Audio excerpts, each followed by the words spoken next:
Así como Isaac, también ustedes son hijos de esa promesa. Porque lo primero que viene a hablarte y atacar el enemigo a tu mente es tu identidad como hijo. Porque cuando tú pierdes la identidad de hijo, perdiste todo. Voy a regresar a la casa de mi padre.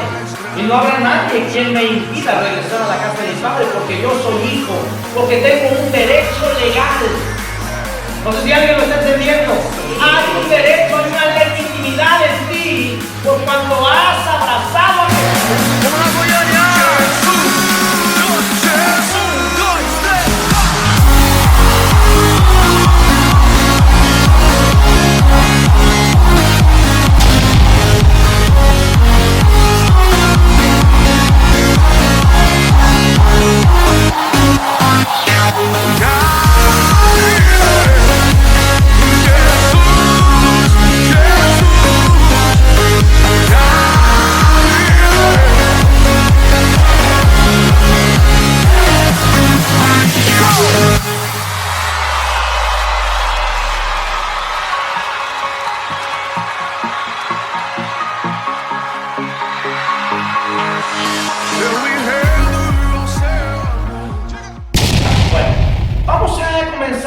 Mañana con la palabra de Dios. Vamos a cerrar nuestros ojos. Vamos a permitirle a Dios que Él obre en este tiempo sobre nuestros corazones y que su palabra sea rema en nosotros. Padre, te doy gracias por tu pueblo. Gracias, Señor, por la disposición, porque tú has quitado toda barrera, porque tú estás quitando obstáculos. Gracias, Espíritu Santo, porque tú estás haciendo en esta temporada un llamado a todos aquellos a los que deben estar en tu casa. Señor, en el nombre de Jesús, hoy clamo porque la palabra de esta mañana, Señor, quede sembrada en nuestros corazones, porque hoy no salgamos de la misma manera de la cual entramos. Que hoy salgamos diferentes. Que hoy salgamos, Señor, que aunque sea con una frase, Señor, pero que sea impartida por ti, que eso resuene, que eso retumbe en nuestro ser interior y nos permita tomar decisiones saliendo de este lugar para que nuestra vida sea transformada. Oro por mis hermanos el día de hoy, porque sus corazones estén dispuestos. Ato todo espíritu de distracción y declaro, Señor, que tu palabra es sembrada en una tierra fértil y dará su fruto al 100% en su tiempo. Y cada uno de ellos, todo lo que hagan, Señor, prosperará por cuanto están arraigados y plantados a la fuente, a una corriente, a un río de agua para vida eterna. En el nombre de Jesús de Nazaret, amén y amén. Dale la gloria al Señor en esta mañana. Dale la gloria al Señor. Dale la gloria al Señor. Yo quiero compartirte el día de hoy algo que sucedió conmigo hace 17 años. Parece que fue ayer. Hace 17 años, no me acuerdo cuántos años tenía yo, pero hace 17 años estaba yo trabajando como supervisor de una empresa importante. En ese tiempo, mi jefe o el dueño de la empresa es un líder nato. La verdad es una persona en la cual yo aprendí muchísimo. Y la manera en la cual él llevaba la empresa nos presionaba todos los días, o buscaba en cada una de su gente o de sus supervisores, que éramos 6, eran 6 supervisores y eran un promedio de 52 vendedores, pero a cada una de su gente, que en este caso eran los supervisores, él ejercía una presión. Era duro, pero ejercía una presión. Él sabía y conocía a cada uno, los analizaba y sabía hasta dónde apretar. Apretaba a veces hasta que la liga se reventaba, pero dábamos el extra por cuanto nos presionaba y sabía apretar los botones correctos. ¿Conoces a personas así? ¿Sí? Bueno, en una ocasión, hace 17 años, él todas las mañanas, te hablo, todas las mañanas, nos hablaba por celular a las 11, a la 1 y a las 5 de la tarde. Cada uno de los supervisores, que éramos 6, teníamos a cargo un promedio, algunos 6, algunos 8, más o menos de acuerdo a las zonas geográficas. Pero cada mañana él le hablaba a sus supervisores a las 11, vuelvo a repetirte, a la 1 y a las 5 de la tarde para preguntar nuestros números. Vuelvo a decirte, nuestros números como supervisores. Antes de que llegara esa llamada, una media hora antes, cada uno de estos supervisores estaba hablándole a su gente que tenía a cargo, ya sean 6, algunos 7, 8 o hasta 9 vendedores a su cargo, para pedirle los números, cuántos pedidos llevas, con cuánto renglonaje llevas, es decir, con cuántos número de artículos diferentes son los que tú llevas, y todo teníamos que tenerlo apuntado para cuando él nos llamaba, porque cuidadito y no le contestabas al jefe, que cuando le regresabas la llamada ya no te contestaba porque estaba llamándole a los demás, y la incertidumbre en ti, que a veces pasaba media hora o 1 hora, y cuando te contestaba, pues regaño seguro, ¿verdad? Tenías que estar alerta, es parte de esa responsabilidad en esos cargos. Y recuerdo que en ese tiempo los celulares todavía no contaban con identificador de llamadas. Habían algunos que apenas estaban contando con identificador de llamadas, pero no todos los celulares contaban con identificador de llamadas, ¿verdad? Aparecía simplemente el número. Y recuerdo en una ocasión que me entregaron a mí un celular nuevo. Hay algunos que ya tenían, pero el celular que me entregaron no estaba todavía configurado. Anteriormente se tenían que configurar determinadas cosas en los celulares, ahora ya vienen de línea, ¿verdad? Pero antes funcionaba así, hace 17 años. Y recuerdo en una ocasión que estaba yo saliendo con un cliente y vi el número. Normalmente mi voz pareciera que estoy enojado, no lo estoy, ¿verdad? Una sonrisa. Pero mi voz, cuando tú la escuchas por teléfono, suena como golpeada, ¿verdad? Como fuerte. Así es mi voz. Y entonces, cuando me hablan por el celular, yo empiezo y contesto, bueno, y entonces escucho la voz de un niño. Me dice, hola Fernando, pero era un niño el que yo escucho la voz. Y entonces yo dije, sí, bueno, ¿quién habla? Así como todavía levantando más mi voz. De por sí mi voz es fuerte, entonces levantando la mano, ¿quién habla? Ah, Fernando, habla Rodrigo. ¿Cuál Rodrigo? Yo no conozco a ningún Rodrigo, ¿verdad? ¿Cuál Rodrigo? Soy Rodrigo, el hijo de Carlos. Carlos era mi jefe. Y entonces cuando me dijo, soy Rodrigo, hijo de Carlos, sentí, ¿verdad?, como un balde de agua fría, de que mi voz estaba muy alta, y entonces sentí como que modular mi voz. Le dije, ay, ¿qué pasó, mi Rodri? ¿Qué pasó, mi Rodri? ¿Cómo estás? Bien. Imagínate la voz de un niño, ¿verdad? No la voy a hacer para no burlar, ¿verdad? Pero imagínate la voz de un niño de esa edad en el que todavía no le cambia su voz. Y me dice mi papá que cuáles son tus números. Entonces yo los tenía por ahí y le digo, mira, estos son mis números. Tantos número de pedidos con tanto número de renglonaje.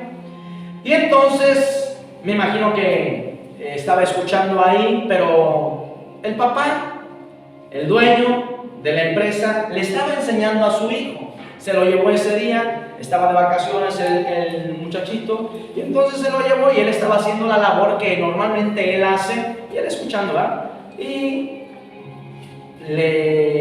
me imagino yo que le dijo, pregúntale por qué va tan bajo, porque el niño automáticamente me empieza a preguntar. Dice mi papá que por qué llevas números tan bajos. Ay, Rodrigo, es que fíjate que no he localizado a un vendedor, fíjate que esto, y entonces yo empiezo a justificarme con un niño de 13 años de edad. Quiero que te imagines esto que sucedió hace 17 años. Entonces, bueno, dice mi papá que pues te ponga las pilas. Sí, sí, Rodrigo, sí, mi Rodrigo, y así lo voy a hacer, ¿verdad? Imagínate. Bueno, pasó el tiempo, yo todavía en ese tiempo no conocía al Señor. Después de que yo llego a los pies de Cristo, yo conocí a Dios primero como mi Salvador. Después empecé a conocer a Dios, Él empezó a revelarse en mí como mi libertador. Él empezó a traer libertad sobre mi vida. Después lo conocí como mi sanador. Él empezó a traer sanidad de muchas cosas que habían en mi ser interior. Pero fue muy complicado poder conocer a Dios como mi Padre, porque la imagen paterna que yo tuve terrenalmente quizá no fue la más correcta, quizá no fue la apropiada, y la imagen terrenal que yo tenía de un padre, pues era lo que yo había vivido durante cerca de 20 y tantos años. Y cuando Dios empezó a hablarme como padre, yo sí le decía a Dios, o sí le nombraba en mis oraciones papá o mi padre, pero realmente yo no podía en mi ser interior concebir a Dios como papá. Yo no sabía lo que eso era. Y entonces yo cuando encontré, o el Señor me encontró y entré al Evangelio, entré a los pies de Cristo, empecé a experimentar muchas cosas sobrenaturales. Dios me apasionó, Dios puso en mí un fuego muy grande, puso el primer amor sobre mi vida. Y entonces en mi ser, el Señor me trajo a mi vida este episodio que había sucedido unos años anteriores. Ahorita tienen 17 años que eso sucedió, pero cuando Él me habló como padre, tendría yo creo unos 6 años que había pasado. Yo ya no trabajaba en ese lugar, yo tenía un negocio propio, y el Señor estaba hablando a mi corazón. Él quería revelarse como padre, y la forma que Él me hizo entender la paternidad de Dios fue a través de este ejemplo, y vino a mi vida. Y empecé a vivirlo nuevamente, y me dijo, ¿te acuerdas? Le dije, sí, empecé a vivir el episodio. Y me dijo, ¿qué necesitó Rodrigo para que tú pudieras someterte en autoridad? ¿Qué necesitó Rodrigo para que tú pudieras alinearte a Él, para que tú pudieras hablarle diferente? Y el Señor me preguntó, Él tenía una jerarquía dentro de la empresa. Tú eres supervisor, tú tienes una jerarquía dentro de la empresa. ¿Qué era Rodrigo dentro de la empresa? Nada. Yo decía, nada. Y entonces él me decía, ¿ocupa un puesto de liderazgo dentro de la institución? Yo decía, no ocupa un puesto de liderazgo. ¿Tiene la edad suficiente para poder dirigir una empresa? No. terminado tan solo los estudios que quizás se requieren para estar dirigiendo? No, Señor. ¿Qué es lo que necesitó?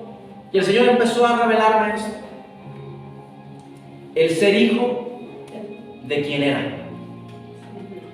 El simple hecho de ser hijo de su papá, que el padre era el dueño de la empresa y que tenía mucha gente a su cargo. Cuando él iba de vacaciones, quizás le decía: quiero que regañes a fulano, y si el niño obedecía a su papá, pues regañaba a fulano. Y los empleados tenían que someterse o cuadrarse o hacer lo que el niño les decía, por cuanto el papá le daba una instrucción al niño. ¿Sí? Pero simplemente el ser hijo de quien era, eso le valió para tener autoridad en él. La autoridad no se ve. La autoridad no es algo que se vea. La autoridad es algo que está en nuestro interior. Es una línea o una sustancia sobrenatural o invisible ante nuestros ojos, pero quien la tiene, no podemos negar que la tiene. ¿Sí? Y entonces el Señor me habló y me dijo: por ser hijo de quien Él es. Ahora, cuando Dios me habló de hablarte acerca de que tú y yo somos hijos de Dios, de que tú y yo desde el principio de los tiempos, Dios ya nos había apartado, nos había seleccionado, nos predestinó para que tú y yo fuésemos hijos de Dios. Me llevó a este pasaje en la carta del apóstol Pablo a Gálatas, el capítulo 4, del versículo 4 al 7. Gálatas, capítulo 4, versículo 4 al 7 dice: pero cuando vino el cumplimiento del tiempo, Dios envió a su Hijo, nacido de mujer y nacido bajo la ley. Versículo 5. Para que redimiese a los que estaban o a los que estábamos bajo la ley, a fin de que recibiésemos la adopción de hijos. Versículo 6. Y por cuanto sois hijos, Dios envió a nuestros corazones el espíritu de su Hijo, el cual clama: Abba, Padre. Quiero hacer un paréntesis antes de irnos al versículo 7. Dice: por cuanto somos hijos, Dios nos envió el espíritu de su Hijo. El espíritu de Cristo habita en ti y en mí, y por eso somos llamados hijos. Y ese espíritu dentro de nosotros clama: Abba, Padre. Mira qué tierno es esta palabra, que significa papito lindo, papito hermoso. Y eso nos habla de la relación que que Jesús tiene con su Padre, o que el Padre tiene con su Hijo. Ahora el versículo 7 dice de esta manera: así que ya no eres esclavo. Dile al que está a tu lado: ya no eres esclavo. No, mi hermano, viene dormido. Dile al que está a tu lado: ya no eres esclavo. Hay algunos cautivos todavía. Grítalo, mi hermano. Eso nos tiene que llenar de gozo y de alegría, porque ya no somos esclavos. ¿Sí? Ya no somos esclavos, sino hijos. Ya no somos esclavos, sino hijos. Dile al que está a tu lado: ahora tú eres un hijo. Ahora Eres un hijo de Dios.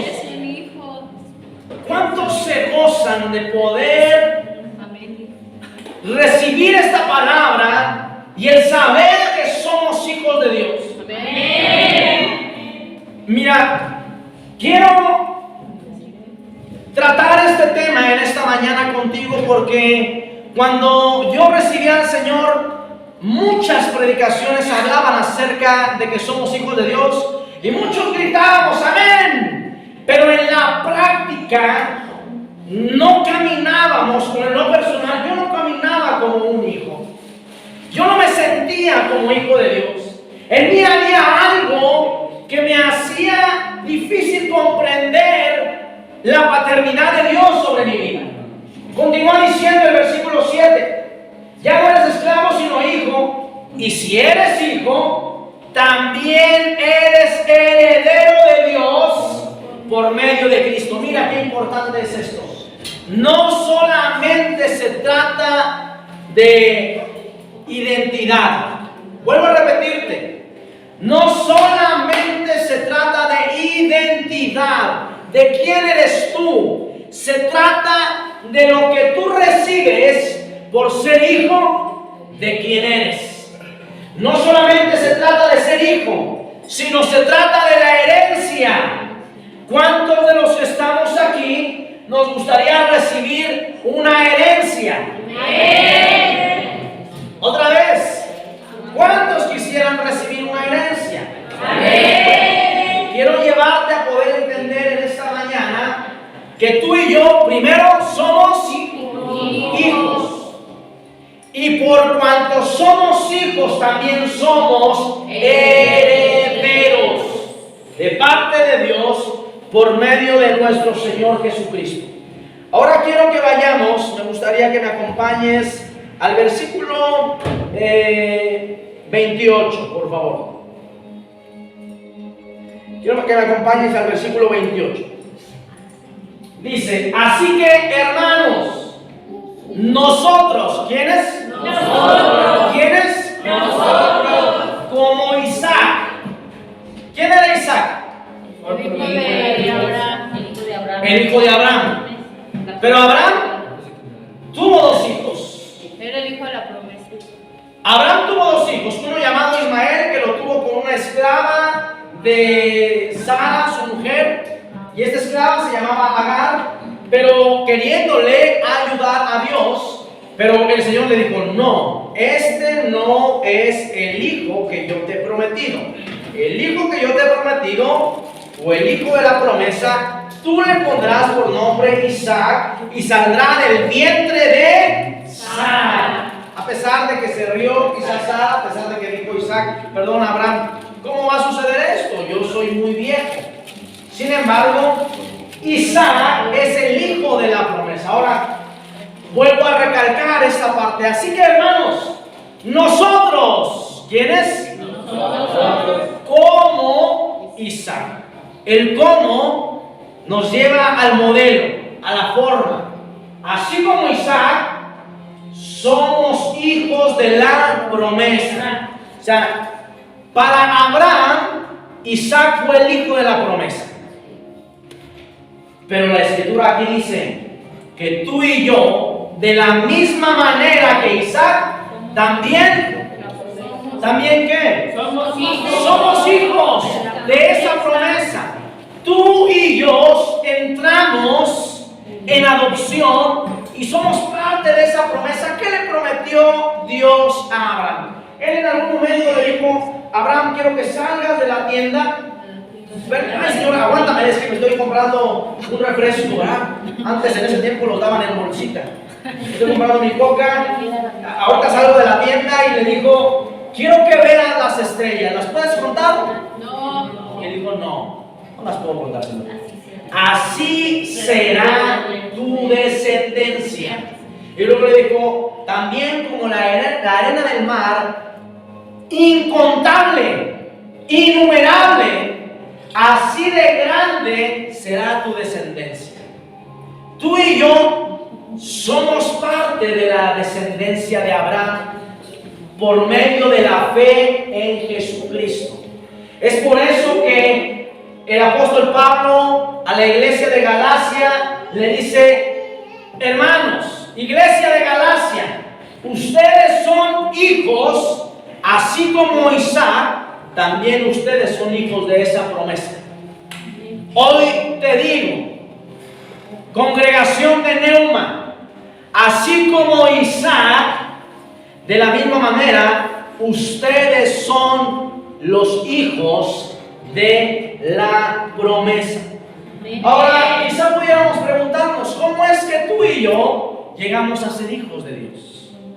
¿Cómo es que, pues de no ser nadie, o pues yo conozco a mis papás, pero, o a lo mejor muchos ni siquiera los conocemos, pero ¿cómo es que tú y yo podemos entrar en esa parte espiritual de ser adoptados? Porque es un acto sobrenatural. No pienses que esto se trata de un título. Ya eres cristiano, eres hijo de Dios. Mi hermano, no. El que tú vengas aquí a la iglesia no garantiza de que tú seas hijo. Algunos no son hijos, algunos son sobrinos. Y cabe la casualidad que en la Biblia la palabra de Dios dice que Dios no tiene sobrinos. Lo único que tiene son hijos. Entonces, ¿cómo es que tú y yo podemos entrar en este tiempo o saber que podemos ser hijos de Dios? Mira lo que dice el Evangelio de Juan 1:12. No lo vamos a buscar, pero tú y yo conocemos este versículo de memoria. Dice que más a todos los que le recibieron, quienes creen en su nombre, y se está refiriendo a Jesús. Quienes creen en el nombre de Jesús, les dio el derecho.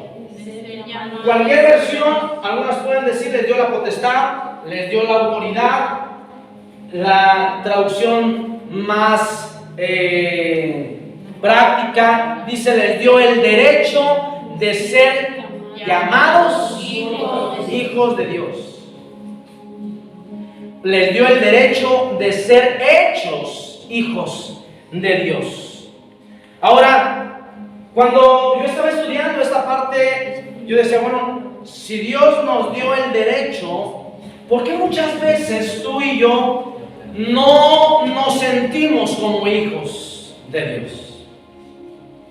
¿Por qué muchas veces tú y yo, a pesar de que Dios nos ha abrazado, de que Dios nos ha adoptado, de que en su palabra Él dice de que tú y yo somos hijos, porque muchas veces nos sentimos huérfanos, nos sentimos, aunque amamos a Dios, no sentimos esa libertad de poder conectar con el Padre, de poderle pedir algo, por cuanto no me siento con ese derecho? Pero la palabra de Dios dice que nos dio el derecho. Ahora, para tener un derecho, hablando de manera quizás social, para que yo pueda tener un derecho, existen algunos requisitos dentro de una sociedad. Y uno de ellos es de que dentro del estado en el cual tú y yo vivimos, esos derechos que tú y yo tenemos como ciudadanos estén establecidos o estén escritos en la ley.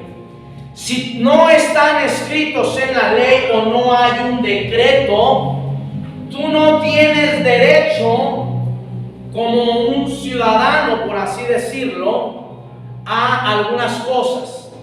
Por ejemplo, en este tiempo se ha decretado que hay niños o jóvenes que están cursando algunos estudios y tienen bajos recursos que pueden hacerse acreedor a un derecho de una beca, ¿verdad? Algunos otros con mayoría de edad, a partir de 65 años, a través de un decreto o de una ley, establecen que tú tienes derecho de recibir una pensión. Entonces, uno de los requisitos para que tú y yo podamos ejercer o tener un derecho es que esté establecido en la ley, o que pueda haber quizá un acuerdo, que pueda haber un contrato. Te lo voy a poner el ejemplo del matrimonio. Dentro del matrimonio, tú sabes que el matrimonio lo que significa es un contrato, es una negociación. Es en donde hay cláusulas en el que tú estás obligado a tener derechos, o tú estás en la postura de ser beneficiado con los derechos que que otorga el estar casado, pero también en los cuales hay unas obligaciones que emanan de este derecho, ¿sí? Todos aquellos que está el papelito firmado, porque tú le puedes decir, no, pues tú y yo nos queremos, ¿verdad? Pero si no firmas nada, mira, cuando suceda algo, un pleito legal, pues aunque patalees, des berrinche, hagas berrinche y lo que tú quieras, no hay nada escrito, no hay derechos que tú puedas reclamar. Por lo menos tú, como persona, ¿sí? Tú que estás al lado de esa persona, si no se hace un convenio, si no hay un contrato, si no hay algo, no puedes exigir un derecho. Ahora, Efesios capítulo 3, versículo 6, nos habla un poquito acerca de esto. Mira, quiero llevarte ahora a esto.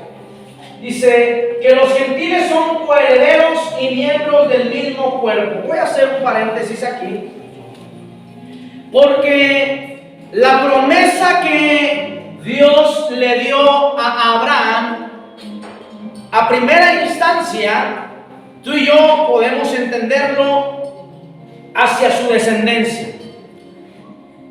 Y estamos hablando que a partir de Abraham y toda su descendencia fue creado el pueblo de Israel. Después de Abraham vino Isaac, y después de Isaac vino Jacob, y Jacob, su nombre fue cambiado a Israel, y de ahí parte todo el pueblo judío o hebreo de Dios, en el cual viene todo el linaje y la promesa de Dios. Pero la palabra de Dios dice en la carta a los Efesios que los gentiles son coherederos, es decir, no solamente los del pueblo judío, no solamente los que son israelitas, sino también entramos los gentiles a ser parte de un mismo cuerpo. Y dice el versículo que somos copartícipes de la promesa. Otra vez, somos copartícipes de la promesa en Cristo Jesús por medio del Evangelio. Tú y yo llegamos, por cuanto leíamos anteriormente en Gálatas, y decía que somos hijos de esa promesa, así como Isaac. Nosotros somos esos hijos de la promesa. Es decir, nosotros somos coherederos. Nosotros no solamente somos hijos, sino que somos herederos. Pero no solamente el pueblo de Dios, sino también nosotros los gentiles. Y entramos a ser hijos y parte del mismo cuerpo de Israel por medio de Cristo Jesús. Y esto es por medio del Evangelio. ¿Cuál es el Evangelio que predicamos? Que Jesús murió por nuestros pecados, que fue sepultado y resucitó al tercer día. Ese es el Evangelio que predicamos. Ahora, Dios hizo un pacto con Jesús. No solamente lo hizo con Abraham, sino que en el momento en el que viene el nuevo pacto, cuando viene Jesús, Él dice: yo vengo, no crean que he venido a abrogar la ley y los profetas. No, yo he venido a cumplirla. Pero Él dice: he venido a hacer un nuevo pacto. Bueno, sí, vino a hacer un nuevo pacto y no ha venido a abrogar la ley ni los profetas.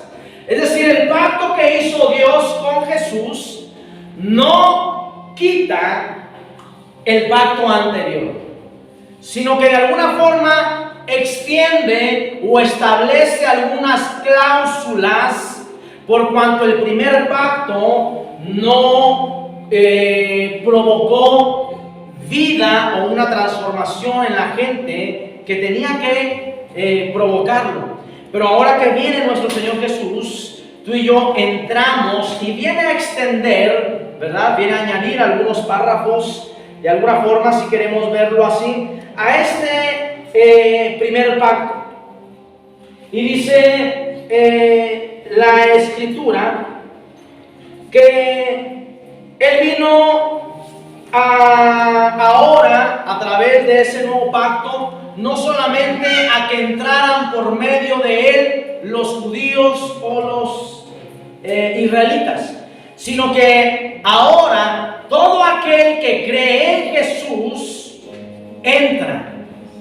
Anteriormente el evangelio vino primero para los judíos, pero después que vino Jesús se abrió y a través del apóstol Pablo se predicó el evangelio para todo el mundo, ya no solamente para un sector. Y a través de creer en Jesús, tú y yo entramos en adopción como hijos de Dios, ¿sí? Ahora, mediante un nuevo contrato, se establece que todos los que creen en el nombre de Jesús, los que lo aceptan, reciben de manera legal. Vuelvo a repetirte, porque dice que la Escritura que aquellos que le creen, que creen en su nombre, que aquellos que lo reciben, les da el derecho de ser hijos. Es decir, que ese derecho es de manera legal. El derecho es legal. Por lo menos el que habla la Biblia. El derecho es legal.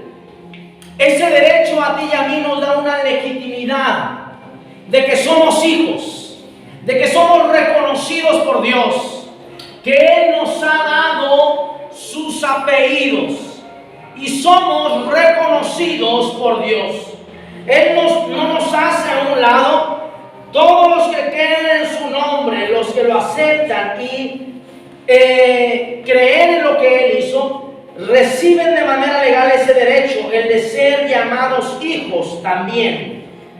No importa si tú eres mexicano, no importa si tú eres venezolano, no importa si eres chileno, si eres colombiano, si eres japonés, no importa si no eres judío.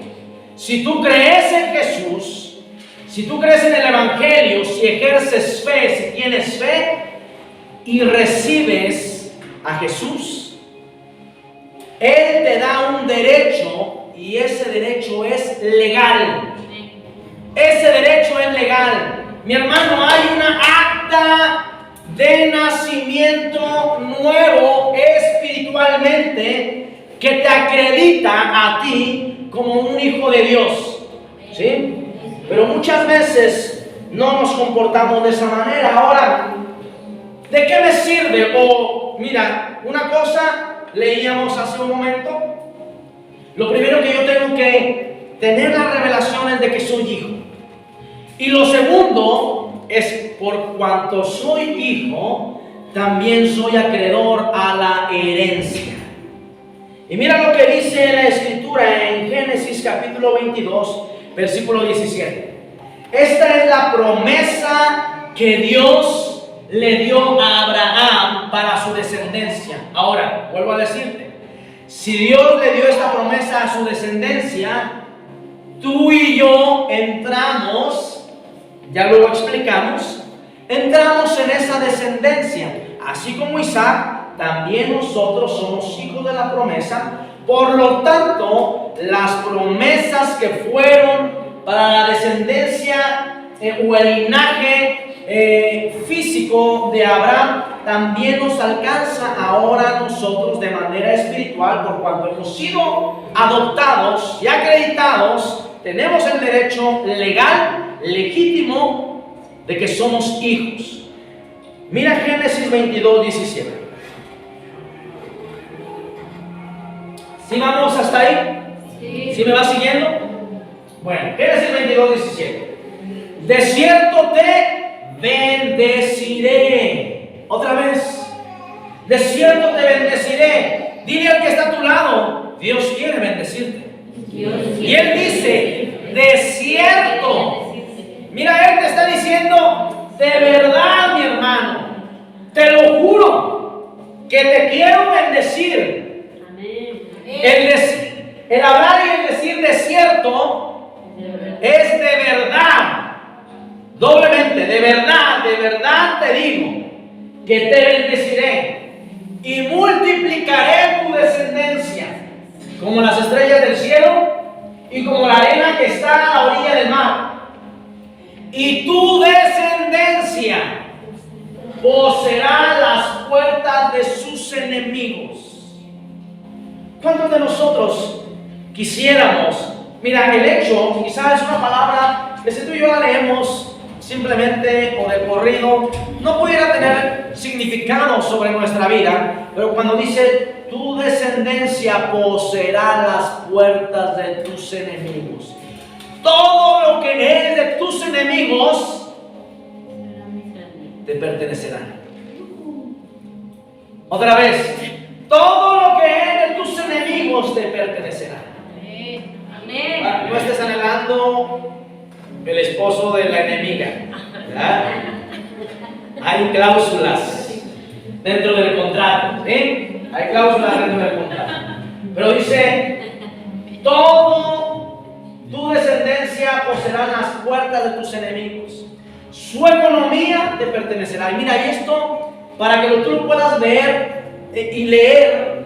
Cuando el pueblo de Israel sale de Egipto, ya había una promesa que le dice, mira, este pueblo durante determinado tiempo, tu descendencia va a permanecer cautiva.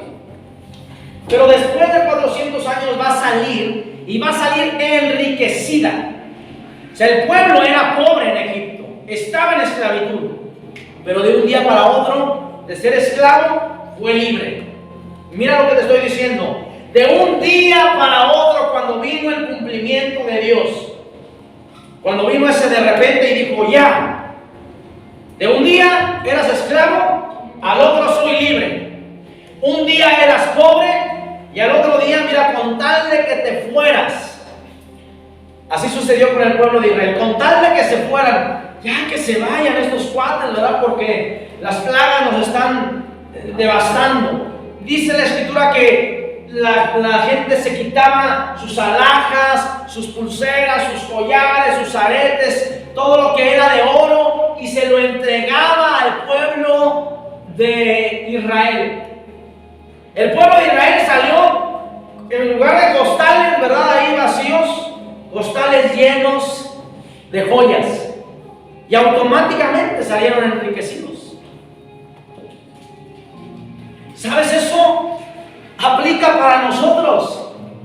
Un día podemos estar cautivos. Hoy tú puedes estar cautivo. Pero cuando tú crees en el derecho que tú tienes como hijo de Dios, recibes libertad.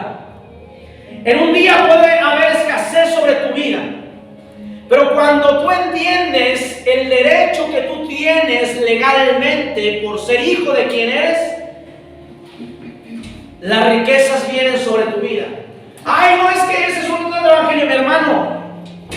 La prosperidad en todas las áreas de tu vida, incluyendo la economía, es parte de lo que Dios quiere darnos. Es un combo completo. Que tú no puedes decir, ah, yo quiero nada más esto y esto no, mi hermano, es así. Dios quiere bendecirte, tal así que dice, de verdad, de cierto te bendeciré. Pero muchas veces nosotros nos conformamos simplemente con ser salvos. Ojo. Muchas veces tú y yo nos conformamos con, bueno, pues soy salvo, pues ya a ver qué pasa, ya cuando yo me muera y esté allá con el Señor. Pero pues mientras estoy viviendo en esta tierra, pues eso es lo que me tocó vivir. Y el Señor dice, no, mi hermano, yo de cierto te bendeciré. Y esto lo está hablando en esta tierra. Tú tendrás galardones en la eternidad, pero en esta tierra Dios quiere bendecirte. Pero el que tú recibas la bendición de Dios está determinado o radica en que tú abraces la revelación de a qué derecho tienes legalmente dentro de la legalidad de Dios, por cuanto tú eres hijo de Dios. ¿Sí? Por cuanto tú eres hijo de Dios. Mira, Gálatas 4, versículo 1 y 2. Quiero que vayamos entendiendo un poquito. Puse ya un fundamento para poder brincar ahora a esta parte. Estamos entendiendo entendiendo primero que somos hijos? Muy poquitos.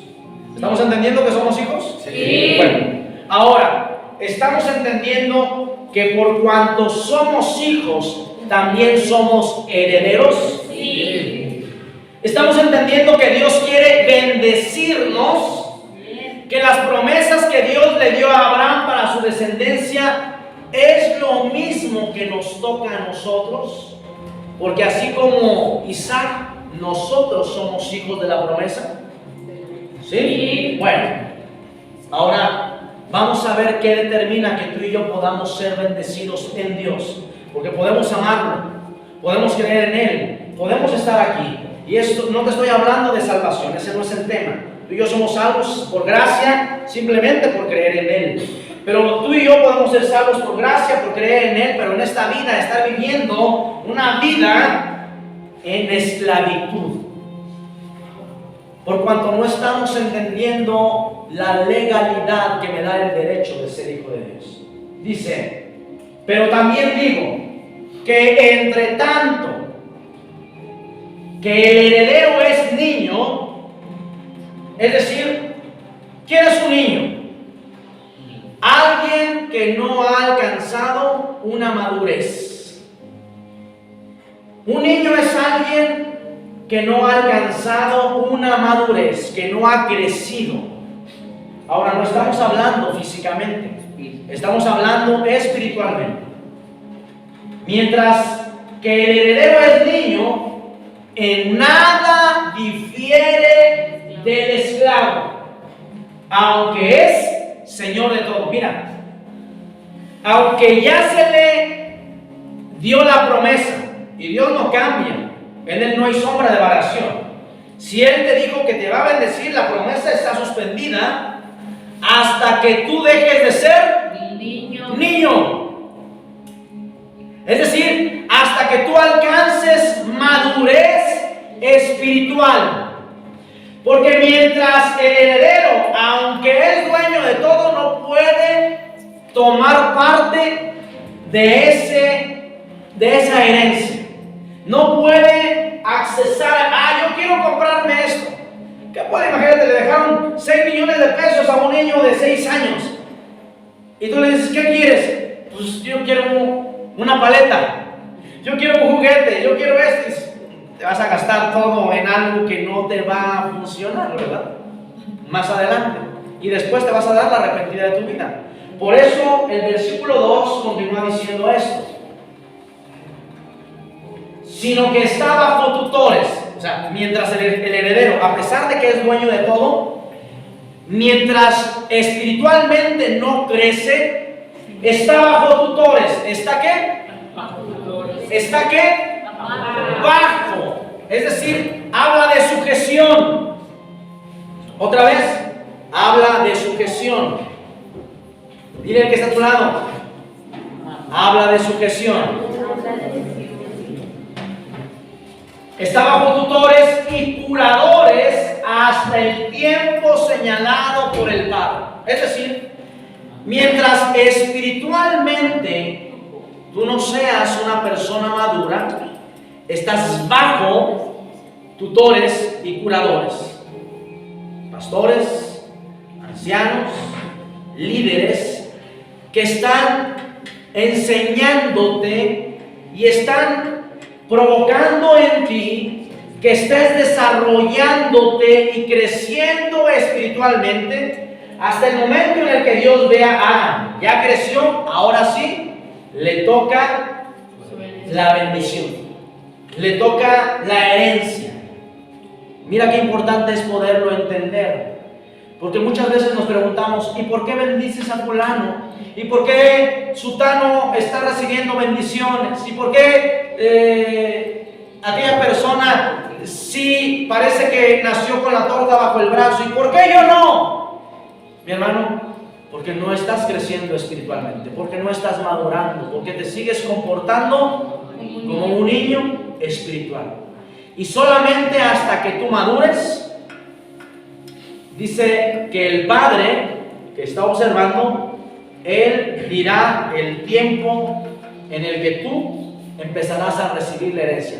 Porque mientras tú no crezcas y mientras no madures, no hay una diferencia entre ti y la gente de afuera. Qué fuerte, ¿verdad? Ay, yo pensé que me ayudaba el estar aquí. Sí, te ayuda. Pero mientras tú estés bajo sujeción, dile que está a tu lado, tenemos que estar bajo sujeción. Bajo tutores, bajo curadores. Mira, la gente rebelde obviamente manifiesta que no es madura, pero la gente que no le gusta someterse, sujetarse a nadie, la gente que no le gusta rendir cuentas, la gente que dice, no, yo solito con Dios, mi hermano, no es así. Dios ha puesto tutores y curadores, es el modelo de Dios. No podemos brincarnos nosotros ese modelo, porque es algo que Él establece y nosotros tenemos que cumplir. Si tú dices, no, yo le hago por aquí, estás manifestando una inmadurez espiritual y vas a retrasar la bendición que Dios quiere entregarte. ¿Eres heredero? ¿Eres heredera? Por supuesto. Dios no miente, pero hasta que tú crezcas va a ser derramada sobre ti, porque si no, si Él la derrama antes de tiempo, mi hermano, te vas a perder, ¿sí? Te vas a perder. Entonces, para que tu derecho cobre acción legítima en ti, requiere madurez. Y el Padre, no pienses que Él se va a quedar con tus cosas, lo que a ti por derecho te pertenece. Él te lo va a entregar. Hay un pasaje en la Biblia que tú y yo conocemos, no lo vamos a leer, te lo voy a resumir un poco, pero es el pasaje del hijo pródigo, la mayoría ya lo hemos leído. Ese está en el Evangelio de Lucas, en el capítulo 11, a partir del capítulo 15, parece ser que hasta el 32. Y habla la escritura y dice que un padre tenía dos hijos, uno mayor y uno menor. Y el menor le dijo al padre, dame lo que...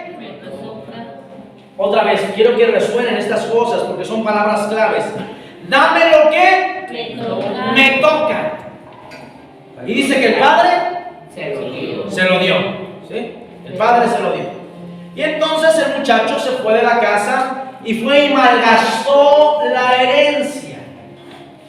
Se la pasó cometiendo errores, se la pasó en la fiesta con amigos, y cuando ya no tuvo nada, dice que en un momento en la ciudad en donde estaba llegó una hambruna, vino una sequía, y entonces él no tenía nada que comer y empezó a pedir trabajo. Algunos hacendados por ahí lo mandaron a apacentar o a cuidar a los puercos. Entonces él estaba cuidando cerdos, y mientras él estaba estaba cuidando los cerdos, él, me imagino sentado, no sé, en alguna piedra o algo, él dice que estaba anhelando y deseando las algarrobas, es decir, lo que los puercos comen.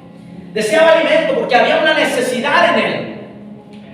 Y entonces dice que por un momento él vuelve en sí y empieza a recordar, ay, en la casa de mi padre, vuelvo a repetirte, en la casa de mi padre, aún hasta los jornaleros tienen que comer. Voy a regresar. ¿A dónde va a regresar? A la casa de su padre. Voy a regresar y le voy a decir a mi padre, Padre, ya no soy digno de ser llamado hijo tuyo, hazme como a uno de tus jornaleros, ¿verdad? Dame trabajo, he pecado contra el cielo y contra ti. Pues bueno, entonces el pasaje continúa diciendo que él, una vez que volvió en sí, dice que él se separa, toma la decisión, y lo que él pensó empezó a accionarlo. Se levantó y fue. Y mientras él iba, dice que el padre lo vio a lo lejos. Y cuando el padre lo vio a lo lejos, dice que él corrió sobre su hijo y lo abrazó del cuello, lo besó, ¿verdad? Dijo, ay mi hijo. Y empezó a decirle: Padre, es que yo ya no soy llamado, ya no soy digno de ser llamado hijo tuyo. He pecado contra el cielo, he pecado contra ti. Y él dice: cállate. Manda a traer a sus siervos y le dice: pónganle nueva vestidura, cálcenlo, traigan el anillo y maten el becerro gordo, porque vamos a hacer una fiesta. Por cuanto el que se había perdido lo hemos encontrado, el que estaba muerto ha vuelto a la vida.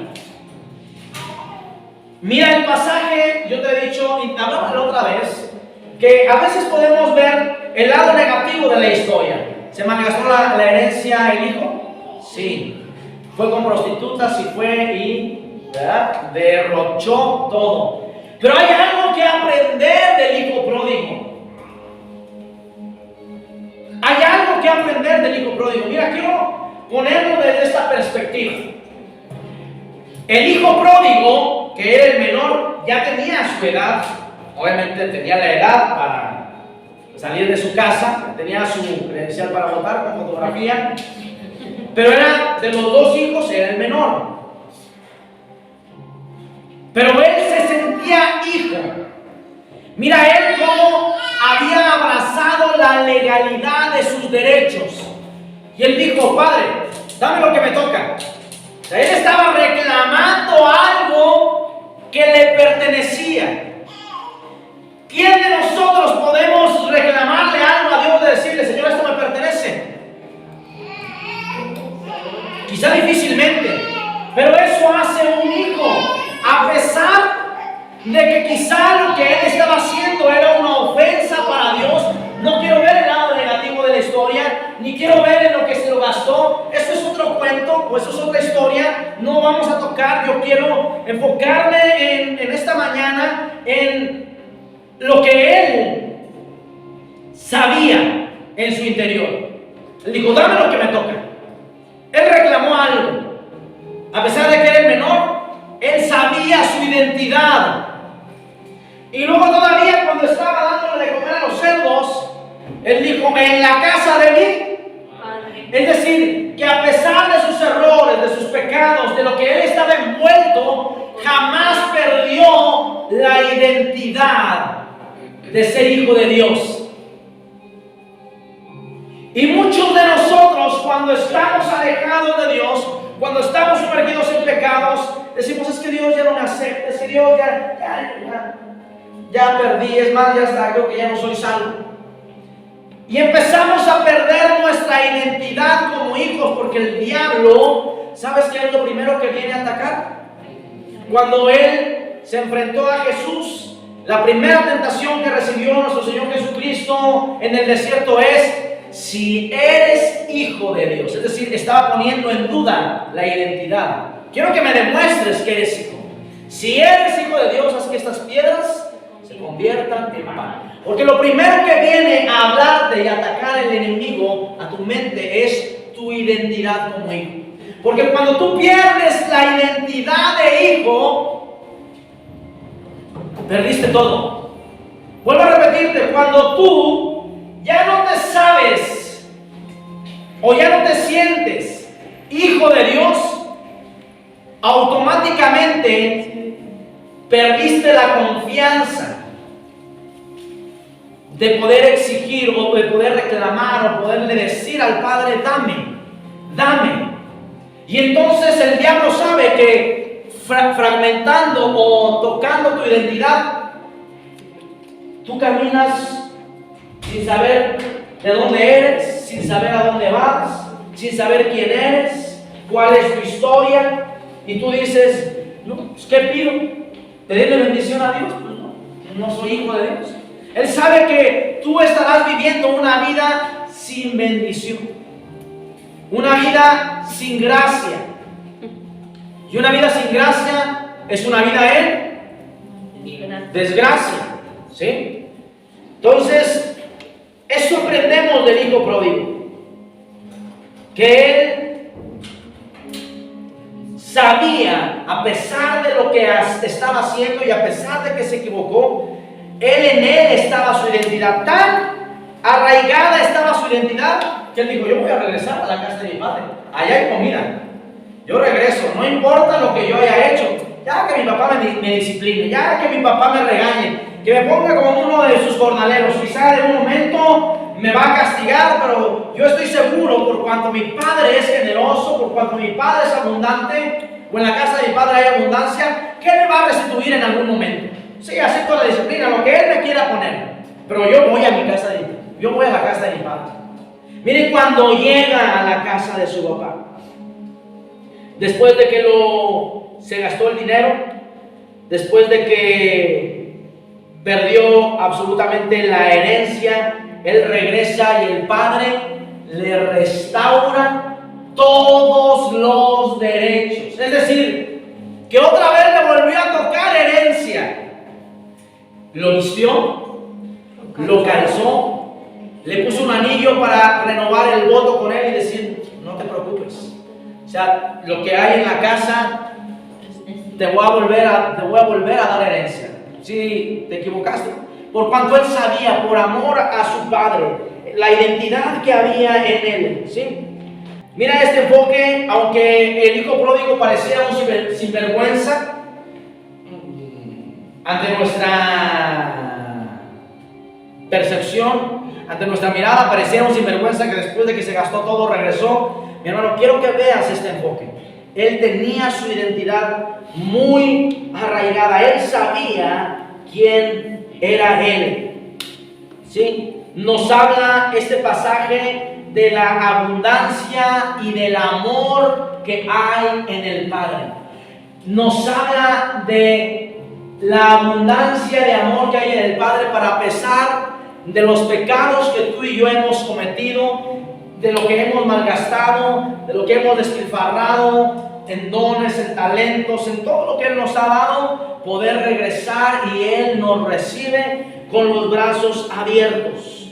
¿Sí?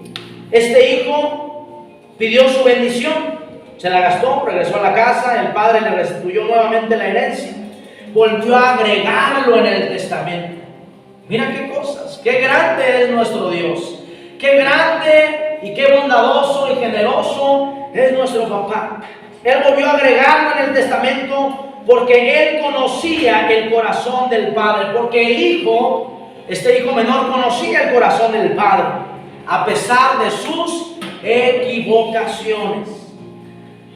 Ahora quiero llevarte a primera de Pedro, la carta del apóstol Pedro, esta primera, el capítulo 4, el versículo 8.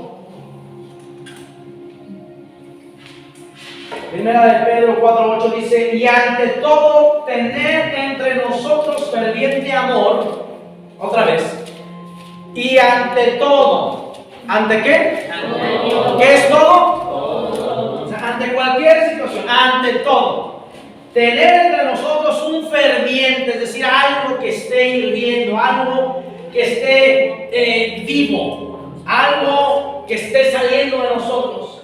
Tener ferviente amor, porque el amor cubrirá multitud de pecados. El amor cubrirá multitud de pecados. Por eso quería mostrarte este pasaje desde otra perspectiva. No lo sinvergüenza que fue el hijo, sino la abundancia de amor del padre para con sus hijos, de que a pesar de que se equivocó, eso era una cobertura. El padre no vio los pecados del hijo pródigo. El padre no vio los pecados del hijo menor por el amor que derramaba sobre él. Es una cobertura. Dice cubrirá. Algo que cubre es una cobertura. Es algo que no hace ver o no me permite ver lo que está debajo de, sino que lo único que yo puedo ver es el amor del Padre para conmigo, para contigo. Dile al que está a tu lado: mi Padre me ama. Mi Padre me ama. Pero con fuerza, con ganas. Mi Padre me ama. Porque el amor, dice Pedro, cubrirá multitud de pecados. Ahora, ¿por qué te hablo de madurez? ¿Por qué te hablo de que es importante que tú y yo crezcamos espiritualmente? Que no nos quedemos como niños. ¿Por qué te hablo de crecer en Dios? Porque cuando somos inmaduros, pensamos que un día somos salvos y al otro día no. ¿Te ha pasado? Sí. Cuando somos inmaduros, pensamos que un día nos merecemos las promesas de Dios, pero al otro día no. Esa inmadurez no nos permite tener arraigada nuestra identidad en Dios. Que a pesar de que yo pueda estar en una temporada de mi vida en el pozo cenagoso o pueda estar dándole de comer a los cerdos, yo puedo decir en mi ser, voy a regresar a la casa de mi padre. Y no habrá nadie quien me impida regresar a la casa de mi padre, porque yo soy hijo, porque tengo un derecho legal. No sé si alguien lo está entendiendo. Hay un derecho, hay una legitimidad en ti, por cuanto has abrazado a Jesús, por cuanto has creído en su nombre, te ha dado ese derecho de ser llamado hijo tuyo. Ahora, cuando hay inmadurez sobre nuestras vidas, nos sentimos de esta manera en la cual yo te hablo hace un momento, porque hay un temor en nosotros. Hay un temor porque hay culpas en nuestro corazón. Hay temor en nuestras vidas de que no nos permiten abrazar esa legalidad de Dios. No nos permiten abrazar quién somos en Él. Porque hay muchas cargas por la vida que hemos llevado, no solamente en el pasado, aún ya estando en Jesús, tropezamos, nos equivocamos, caemos, y eso viene a ser, venimos a traer culpas, venimos con cargas delante de Dios, y eso no nos permite pensar o nos hace entrar en temor, porque creemos que Dios nos va a castigar. Lo único que Dios nos pide es que podamos madurar en Él, pero el amor de Dios no cambia. Vuelvo a repetirte, el amor de Dios no cambia. Aunque tú te equivoques, el amor de Dios no está determinado a lo que tú haces o dejas de hacer. Dios es abundante en amor y su amor es una cobertura que no le permite ver tus pecados. Él ve y dice, este es mi hijo amado, este es mi hijo hermoso, este es mi precioso. Hombre, no hay ninguno como Él. ¿Ah? No hay nadie como mi hijo. Y quizá posiblemente tú te estés sintiendo cuando vienes a la iglesia, quizá te sientas culpable, te sientas inferior, te sientas inmerecedor, pero Dios no te ve así. Primera de Juan 4:18. Primera de Juan 4:18. Quiero que abraces esto. Primera de Juan 4:18 dice, en el amor no hay temor, sino que el perfecto amor echa fuera el temor. Porque el temor lleva en sí castigo, de donde el que teme no ha sido perfeccionado. Hablamos de madurez, ¿verdad? Cuando hay temor en ti es porque no estás perfeccionado, porque no has alcanzado madurez, porque todavía eres un niño espiritual. Y por lo tanto en ti hay temor. Y ese temor te impide recibir la legalidad de los derechos que tú tienes como hijo. No sé si alguien lo está entendiendo. Sí. Entonces dice que en el amor no hay temor. Y el perfecto amor, ¿cuál es el perfecto amor? ¿De quién viene ese perfecto amor? De Dios. El perfecto amor de Dios en ti echa fuera ese temor. Mi hermano, familia, tú no tienes por qué tener temor en tu corazón. A pesar de lo que tú hayas hecho, tú sigues siendo un hijo de Dios y tienes un derecho legal. Lo único que Dios te pide es que puedas crecer y desarrollarte en madurez. ¿Sí? Entonces, muchas veces nosotros, el temor, las cargas, las culpas nos hacen entrar o abrimos una puerta para que venga sobre nosotros un espíritu de ilegalidad. que no nos permite abrazar ese derecho que nos corresponde por ser hijos. Viene ese espíritu sobre nosotros y ahora quiero que veamos al hijo de la casa, al hijo mayor, al que no se fue. Mira, ¿qué hizo el hijo mayor cuando regresa el padre y de repente escucha por ahí que está la música? ¿Sí? Está por ahí el baile y dice, ¿qué está pasando aquí, verdad? Pues estábamos de luto hace una temporada por cuanto mi hermano no ha aparecido. Y de repente salen los siervos y le dicen, es que tu hermano, el que estaba muerto, ha vuelto a la vida, el que estaba perdido ha sido encontrado. Y dice la escritura que él se enoja. Mira, cuando tú y yo abrimos la puerta a un espíritu de ilegalidad por cuanto hay temor sobre nuestras vidas, no nos gozamos de la gracia que Dios derrama sobre otros.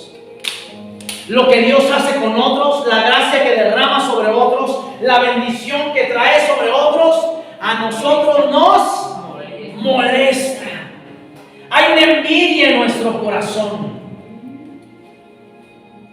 ¿Aló? No podemos ver que Dios bendiga a otra persona.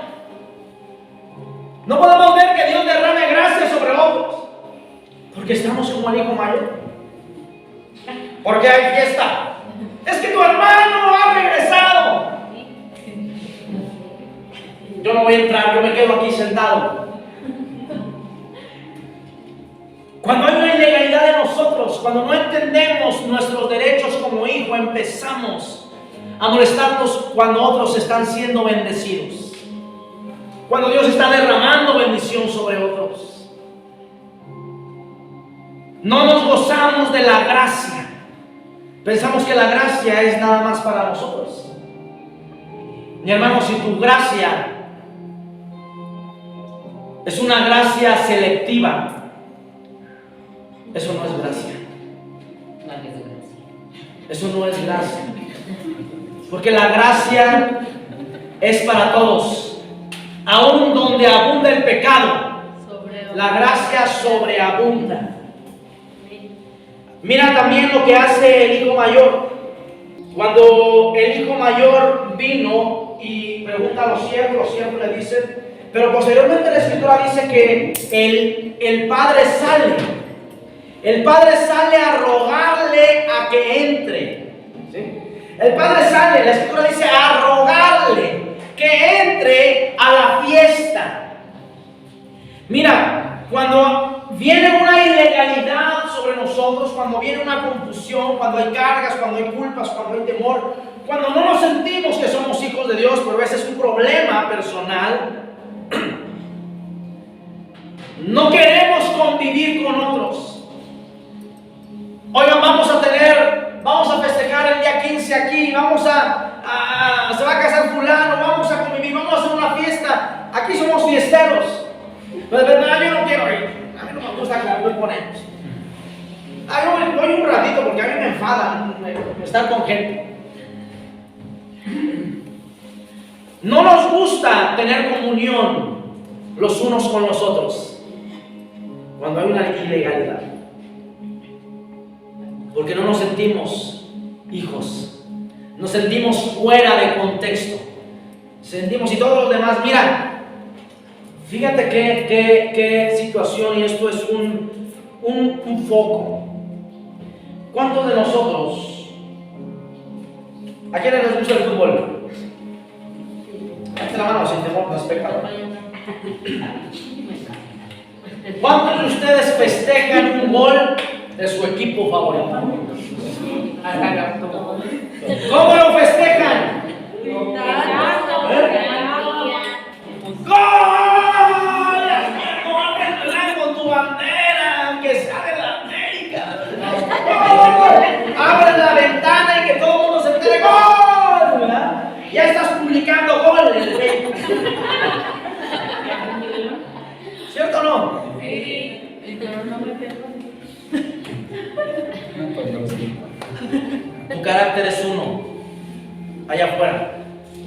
¿Cuántos de ustedes han ido a una fiesta? ¿No cristiana? No, hombre, pero zapateas. Estás ahí. No, hombre, los también y se te ven. Estás de reversa, mami. No, hombre. Y ja, ja, ja, je, je, je. Y cuando vienes a la iglesia,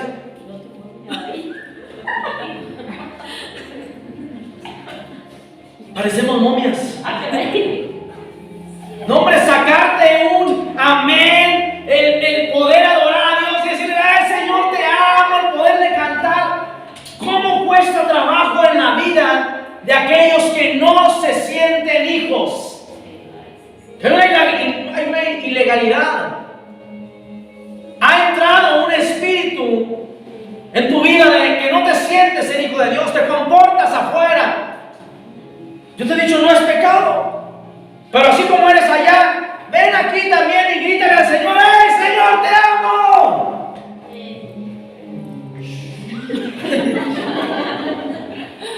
Aquí. Levanten las manos. Ay, pero en el partido, ya no quiero preguntar cuántos han llorado por su equipo. ¿Y cuántos aquí han derramado su ser en la presencia de Dios? Ay, a veces decimos, tu cuerpo manifiesta la posición de tu corazón delante de Dios. Sí, de verdad lo manifiesta. Póstrate, humíllate delante de Dios, vacíate en Él, ríndete en Él. Pero somos unos afuera y otros aquí. Hay una ilegalidad, mi hermano. Porque aquellos que se sienten hijos, mira aquí, no le importa quién esté al lado. Aquí está. Ya no le importan los gritos del niño. Se mete. Se fue. Padre, te amo. Empieza a llorar. Está quebrantado. ¿Qué le sigue? Qué importante es que pueda venir sobre nosotros esa identidad. ¿Sí? Mira, todavía esto. Porque todavía el hijo mayor le reclamó al padre y le dijo, ¿cuánto tiempo he estado contigo y tú ni siquiera un cabrito me has dado para comérmelo con mis amigos? Mira, cuando en nuestra vida hay un espíritu de ilegalidad como hijos. ¿Cuánto tiempo he estado contigo y tú no me has dado nada? Su identidad está basada en lo que hace. Vuelvo a repetirte. Su identidad de hijo está basada en lo que hace. Pues es que hago y no me reconoce. Ay, pues a ti porque vas empezando, ¿ah? Pero a mí nos exige y todo. Porque tu identidad está basada en lo que haces. Estás esperando un reconocimiento del hombre. Estás esperando que Dios te recompense por lo que le haces y el favor que le has hecho de estar en su casa. No me has dado ni un cabrito. Nuestra identidad no tiene que estar basada en lo que tú y yo hacemos. Nuestra identidad, cuando es legal, tiene que estar basada en quiénes somos nosotros. No tiene nada que ver con obras. Mi hermano, no tiene nada que ver con obras. No tienes por qué estar, pues estoy aquí, todos los domingos, y vengo todos los miércoles, y ya vengo al discipulado, y mira, me cansé porque no recibo nada de ti. Tu identidad está basada en lo que haces. Hay una ilegalidad en tu identidad. Qué importante es poder corregir las cosas que en nuestro ser interior están estorbando para recibir la bendición de parte de Dios. Mira lo que dice Juan, el Evangelio de Juan, capítulo 16, versículo 15.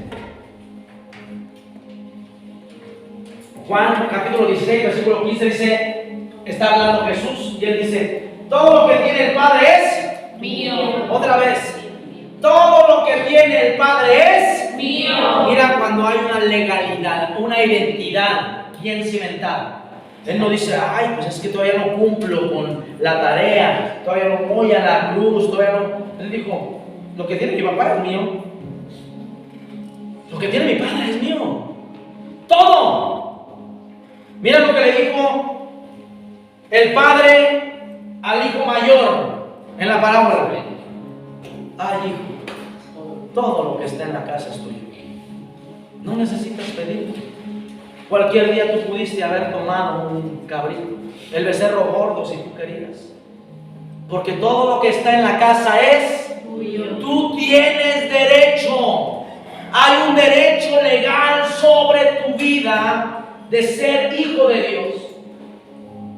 Por eso dije que tomara lo mío y Él los hará saber. Dice Juan 16:15. Todo lo que tiene mi papá es mío. Esta es la diferencia.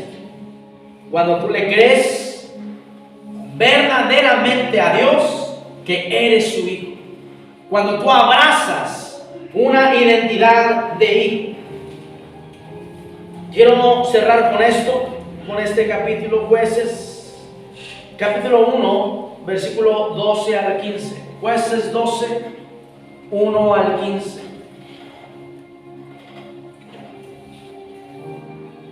Mira, dice, y dijo Caleb, el que atacare a Kiriat Sefer y la tomare, yo le daré Axa, mi hija, por mujer. Vamos a hacer un paréntesis.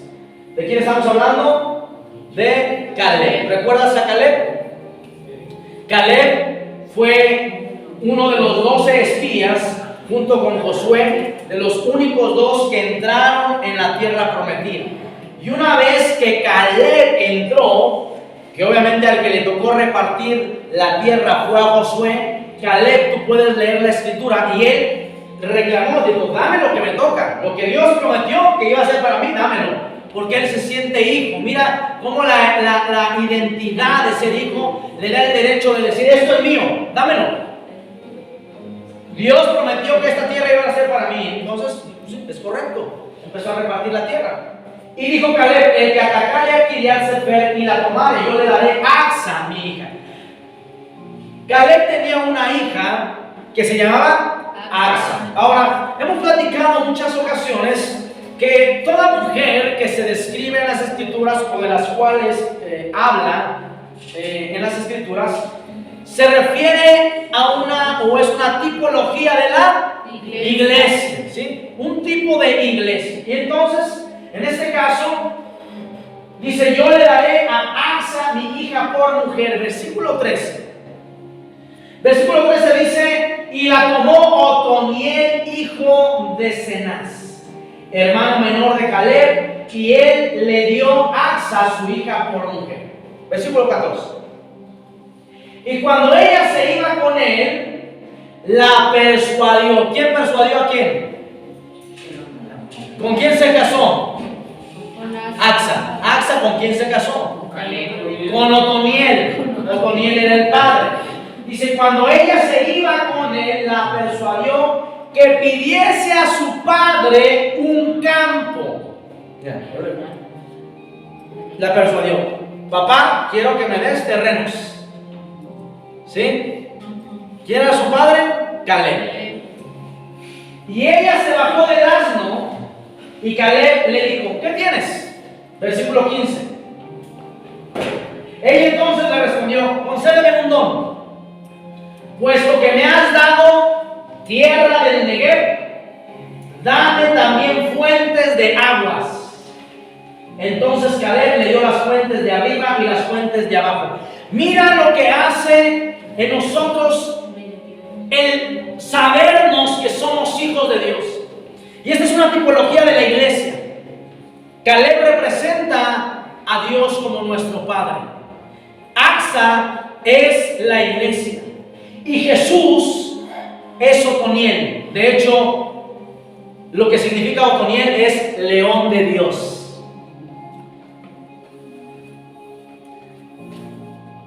Y dice que Otoniel persuadió a Axa, dile que te dé terrenos. Entonces, primero le dio el terreno.